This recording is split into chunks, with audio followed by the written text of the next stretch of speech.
Bwana, mchezo wa Simba dhidi ya Fofani huko visiwani Zanzibar umemalizika na mnyama akafanikiwa kuibuka na ushindi wa goli 2-1.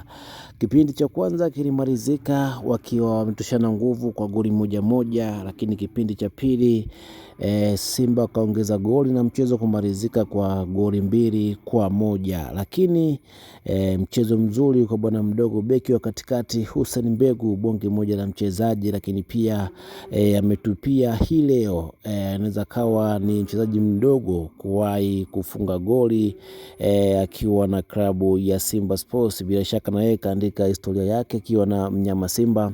Lakini baada ya hapo kipindi cha pili, bonge moja la shuti kutoka kwa Nabi Kamara amefiatua nje ya 18, bonge la mashine moja kwa moja ikazama wavuni na mchezo ukamalizika kwa magoli 3, ambapo Simba wakitia kambani magoli 2, lakini Fofani wakitia kambani goli 1 na mnyama Simba kuibua kidedea katika mchezo huu, mchezo ambao ulikuwa mgumu kweli kweli. Kipindi cha kwanza nyao, lakini pia kipindi cha pili waliweza kukaza, lakini mwisho wa siku wakaachia na mnyama akafanikiwa kutinga hatua kupata ushindi wa magoli 2-1. Na lakini kubwa ni kuhusu beki wa katikati bwana mdogo ambaye ameonyesha ubora wa hali ya juu hii leo, mchezo wake ambao bila shaka watu hawakutegemea kuwa na kiwango bora kama hiki ambacho amekionyesha hii leo dhidi ya Fofani, japokuwa ni timu ya kawaida, lakini ameonyesha uwezo mkubwa kweli kweli bwana Hussein Mbegu, bwana mdogo ambaye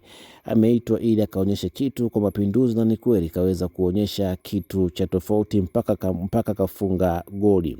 Nikukumbushe mwanafamilia wa Mam Media, kama ni mara yako ya kwanza kutembea channel hii, usisahau kusubscribe, kulike, kushare na comment ili wa kwanza kuzipata taarifa zetu kwa urahisi zaidi.